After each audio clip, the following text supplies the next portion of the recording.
I was chatting to the CEO of an engineering firm the other day, and he was venting about something I hear literally all the time. All of his staff, well, not all of them, but a lot of his staff were getting poached by competitors who were just offering more money. And he just couldn't compete. And this isn't the first time I've heard this, especially in industries where skilled hires are really hard to come by. And I'm talking, engineering, tech, specialist roles. The talent pool is small, and the big players unfortunately have pretty deep pockets.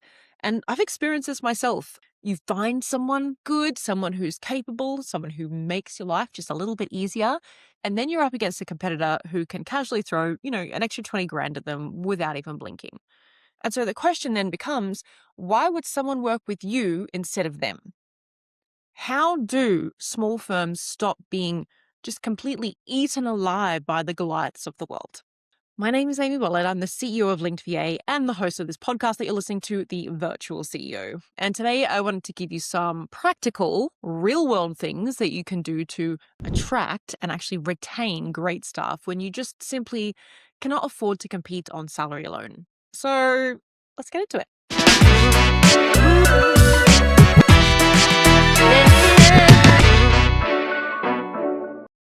The first thing you need to understand is that not everyone is motivated by money because, we live in a very capitalist society. It's very easy to fall into the trap of thinking that the people who want the most money are going to automatically be the best people, or that, you get what you pay for. And it just isn't always true. And it doesn't even align with how we know the world works. It's just a shortcut that we make. Like, if I buy a $250 pair of shoes, I expect them to be of a higher quality than a $25 pair of shoes. And then I get so angry when they both break at the same time. And yeah, maybe the solution here is that I'm just walking around in my heels too much. But people are not shoes. And just because someone wants a $250,000 salary, it doesn't mean that, A, you can afford them, or B, that they're actually worth it. Offering a giant salary does not magically filter for quality of people. What it does filter for is people who are highly motivated by money, or people who are in, serious financial dire straits. And to be clear, being motivated by money, it's not a bad thing, right? But if you are a smaller firm and you can only offer mid-range salaries, you need to stop trying to compete for people whose primary driver is money, because you will lose. You will lose every time. And that doesn't mean that you are doomed to hire idiots, right? It just means that you need to understand what other motivations people have when they're choosing where to work. And then deliberately design your business to appeal to those people instead. Because let me tell you, there are plenty of smart, capable, high-performing human beings who are not optimizing their life around the biggest paycheck possible. And those are the people that you're actually trying to attract, okay? I'll give you another example because this one actually comes up a lot. I worked with an engineering firm that was forced into hiring graduates at absolutely stupid salaries because, well, all of their competitors were doing it. So, like, too much work, they had not enough hands, and they felt like they had no choice. So what did they do? They went and hired these graduates. And of course, they were graduates, right? They barely knew their left hand from their right. So already operating expenses start going through the roof due to their salaries. And ironically, they had less capacity than before because not only were these new hires like nowhere near useful yet, they're students or graduates, but now they had to pull their senior engineers off actually billable work to be able to train these people. So you pour time into them, you pour money into them, and then you finally get them to a pretty decent standard, and then, surprise, they get poached the second that they're actually useful. So we sat down and I said to him, if you want this cycle to stop, we need to be very honest about what working here actually offers that other firms don't offer. And that's where it got a little bit uncomfortable because when we tried to list the benefits of working there really weren't any. And he tried to tell me some vague bullshit around, future opportunities and you're not going to be treated like a number and culture. And I kind of had to pull him up and say, so none of this is verifiable. Every company says that. Right? There was nothing tangible. There was nothing provable. There was nothing that made his firm meaningfully better to work for than the one that was down the road offering more money. So I said to him, I'm like, you know what has to happen, right? You need to completely overhaul what it means to to work for this company, right? What the benefits actually are, what the experience is like day to day. Because if you don't, you won't just keep losing your juniors, you'll start losing your most loyal senior people as well. So I actually went and I surveyed people, and not just in this firm, I mean, surveyed people, my staff, my friends, people who follow me on Instagram. And I asked them a simple question. I said, what actually makes a difference to you at work? What is something that matters to you almost more than money?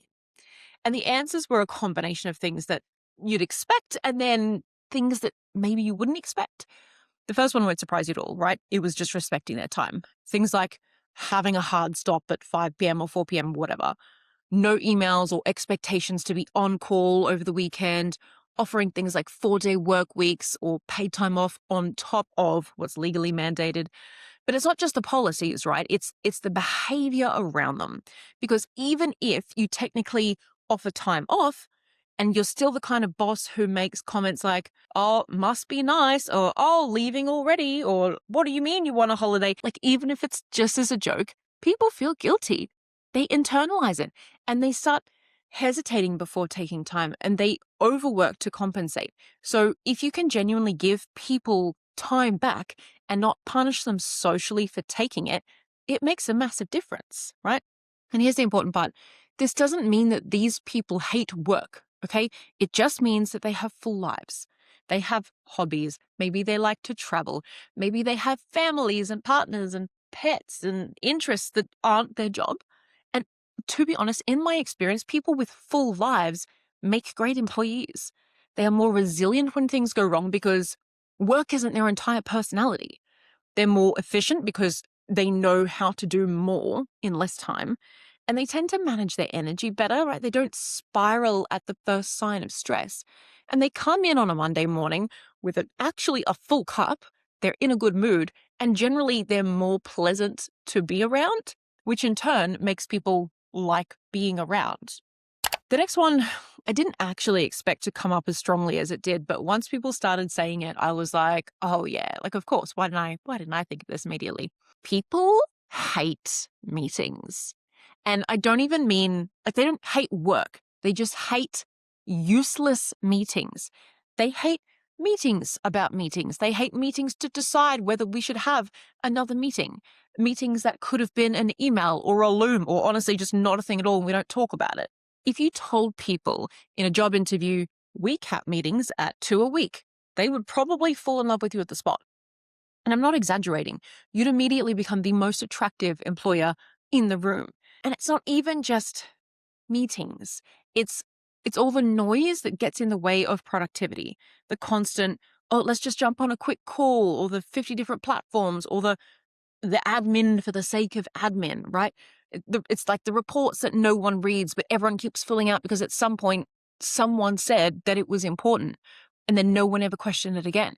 People are actually very happy to work hard. They are happy to use their brains and think. They're happy to solve problems. What they hate is feeling busy without actually being productive or getting anything done. I've done a whole episode on what meetings you actually need in a business, and I'll link it in the show notes if you want to go back to it and check it out, because there are really only 5 meetings you need. But the bigger point here isn't about a perfect meeting structure. It's about having a default attitude of, do we really need this? Because when that's the culture, when the assumption is less noise, fewer interruptions, more actual work, people feel it immediately. It lowers their stress and it gives them their brain back. And it makes your business a much nicer place to exist. And it is a bit hard to advertise that in a job ad unless you literally put it in your values or you talk about it openly. But I promise you, it is one of those things that does more for retention than, another $5,000 on someone's salary ever will. If you actually took this seriously in your business and you cut the bullshit properly, you probably realize you don't need as many people as you think you do, right? Like most teams aren't actually under-resourced. They're just suffocating under meetings and handovers and approvals and quick calls and duplicated systems and work that just exists purely to justify itself. When you remove the noise and give people just uninterrupted time to do real work, output increases faster than hiring ever fixes. Your team feels less stressed and more in control, and you reduce costs and management overheads at the same time. And this is how you win without competing on salary, right? By making the day-to-day experience materially better. Most founders reach for hiring when, what they actually need is just to delete half of their calendar and kill half of their reports and stop turning every single thought into a meeting, right? Do that first and then decide if you really need to hire another person and then talk about how you don't like meetings. Great. The third thing that came up was flexibility, right? And yes, that does include working from home, but it goes way deeper than just location, right? People care about working from home. Of course they do. Less commuting, there's more sleep, there's not having to organize your entire life around peak hour traffic and some, arbitrary office hours that don't actually correlate to output, right? That part is not revolutionary. And quite frankly, if we're still arguing about whether people can work from home in 2026, I don't know what to tell you. You've lost the plot, right? But what people are actually talking about wasn't just where they work, it was how they were treated, right? They want to be judged on results and not babysat, right? They want to be trusted to get their work done. And look, I'm not saying never manage people. If someone is new, if someone is being trained or they're actively underperforming, then yeah, structure absolutely matters. You don't get to free range your way through incompetence. But once someone is actually doing their job well and they're hitting output, leave them the fuck alone. Nothing drains motivation faster than being micromanaged when you're already doing what you're paid to do. And this is where so many businesses lie to themselves. They say they offer flexibility, but what they actually offer is, well, you can work from home, but we're still going to question your every move and constantly interfere with how you do your job because it's not how I personally would do it. The mindset shift is honestly very simple, right? And the most people refuse to make it. I don't know why. But ask yourself, if they're doing it differently to me, does it actually affect the outcome? And if the answer is no, just shut up and let it happen. Because when people feel trusted, when they feel like adults, when they're measured on what they produce instead of how they behave at a desk, they're going to stay. They're calmer, they're better at their jobs, and weirdly, they usually work harder anyway because no one's suffocating them. The reality is, if you have a small to medium enterprise, you can't always compete on money. And for a lot of these small and mid-sized businesses, trying to compete is how you slowly bleed yourself dry. You stretch margins, you take on stress you don't need, and you still lose people because someone can always offer more. But money isn't the only comparison that people are making. What people are actually weighing up is their life. They're asking themselves, am I going to be happy here? Do I have energy at the end of the day? Do I feel trusted and respected and treated like a functioning adult? Or am I going to be exhausted from all of my travel, resentful, and quietly dreading Monday every single week? So when someone comes along waving an extra 20K, a lot of people aren't going to see the number, right? They're going to see the meetings, they're going to see the commute, they're going to see the micromanagement and the politics and the expectations to just be on all the time. And they compare that with what they already have, hopefully, with you. And if what they already have is good, genuinely good, they're going to stay. And it's not everyone, obviously. Some people will always chase the highest number, especially in a cost of living crisis like we're in right now. And that's fine, right? Those may not be your people. Let them go. You were never going to win that game anyway. But plenty of people will choose the business where they can work from home, where they can actually log off at a reasonable time without being shunned. They can have a 4-day work week or, just know that no one's booking meetings after 4 p.m. for no good reason, right? They'll choose the place where their life doesn't feel like it's constantly being sacrificed for someone else's growth plan. And that is how you compete when you can't compete on salary. You build a business where work fits into life, not one where life gets crushed, around work. You make happiness a part of the offer, not some vague culture line in a job ad, but, something that people actually feel day to day. Because when the comparison becomes happiness versus a dollar figure, you would be shocked at how often happiness wins. And if you get that right, you don't just attract people, you keep them. And that is where I will leave it today. If you can't outpay the big guys, stop trying to beat them at a game that you were never going to win. Build something that people actually enjoy being a part of. Build a business that fits into a life, not one that is slowly consumed by it. If this episode made you rethink how you are hiring or managing or what you're actually offering your team beyond a payslip, great. Send this to someone who's complaining about staff turnover and maybe refuses to look in the mirror. Maybe it will help them as well. You have been listening to The Virtual CEO. I am Amy Wallin, and I will catch you next week.